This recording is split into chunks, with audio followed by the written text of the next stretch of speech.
નમસ્કાર, હું રવિ નિમાવત અને આપ જોઈ રહ્યા છો જેતપુર સત્ય ન્યૂઝ।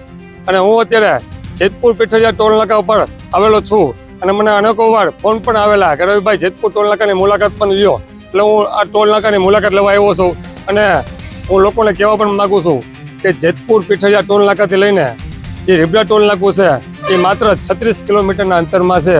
અને બીજી બાજુ કેન્દ્રીય મંત્રી એટલે કે નીતિન ગડકરી સાહેબે એવું કીધું હતું કે 60 કિલોમીટરની ઉપર હોય તો 2 ટોલ નાકા મૂકવામાં આવે અને 60 કિલોમીટરની નીચે હોય તો 1 ટોલ નાકું હોય। પરંતુ તમે જોઈ શકો છો જેતપુર પીઠરિયા ટોલ નાકે તમે ગાડી ચાલુ કરો અને તમે રીબડા ટોલ નાકે જાઓ અને માત્ર 36 કિલોમીટરના અંતરમાં 2 ટોલ નાકા છે।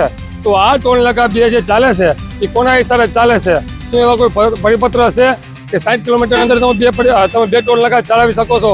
અને બીજી વાત એ છે જ્યારે પણ કોઈ હાઈવેનું કામ રોડનું કામ ચાલુ હોય ત્યારે મને વાત એવી જાણવા મળી છે કે રોડનું કામ ચાલુ હોય ત્યારે ટોલ ટેક્સ તમે વસૂલી શકતા નથી, કારણ કે લોકો તમને ટોલ ટેક્સ શેના માટે આપે છે?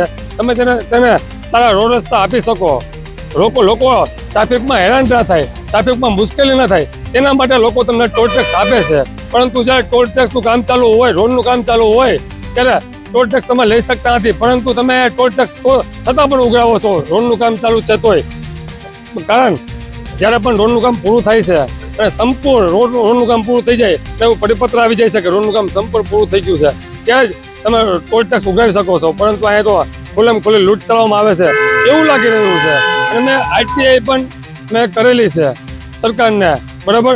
એ તમને આઈટીઆઈ પણ સંભળાવવા માગું છું। તેની પહેલાં તમને હું કહેવા માગું છું, જ્યારે મેં મારી ન્યૂઝ ચેનલ ચાલુ કરી ત્યારે મેં લોકોને કીધું હતું હું કોઈ પણ આઈટીઆઈ માહિતી કરીશ તે હું લોકોની સામે આઈટીઆઈની માહિતી મૂકીશ અને ખાલી કાગળ જ નહીં, હું વાંચીને પણ સંભળાવીશ કે મેં આઈટીઆઈની માહિતી શું કરી છે, કારણ કે લોકોને ખબર પડવી જોઈએ કે આઈટીઆઈની માહિતી શું માગેલી છે। હું આપને વાંચીને સંભળાવી દઉં છું।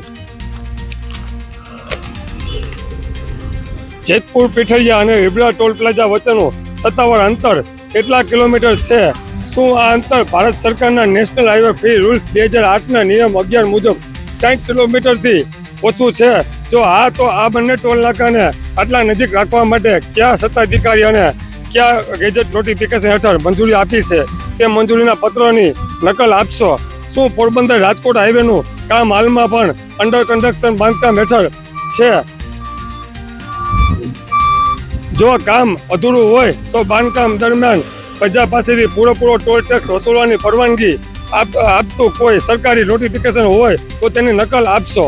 અમે મારી લેખિતમાં જે આરટીઆઈ કરેલી છે અમારી પાસે લેખિત છે અને જ્યારે પણ આ લેખિતની જવાબ આરટીઆઈની માહિતી મારી પાસે આવશે તે ફરીવાર હું આ ટોલ નાકાની મુલાકાત લઈશ અને જે પણ લેખિતમાં મને આપશે સરકાર એ માહિતી હું આપની સામે મૂકીશ। અને આવા નવા સમાચાર જોવા માટે મારી ચેનલ એટલે કે જેતપુર સત્ય ન્યૂઝને અત્યારે સબસ્ક્રાઈબ કરો અને લાઈક કરો, શેર કરો। આભાર।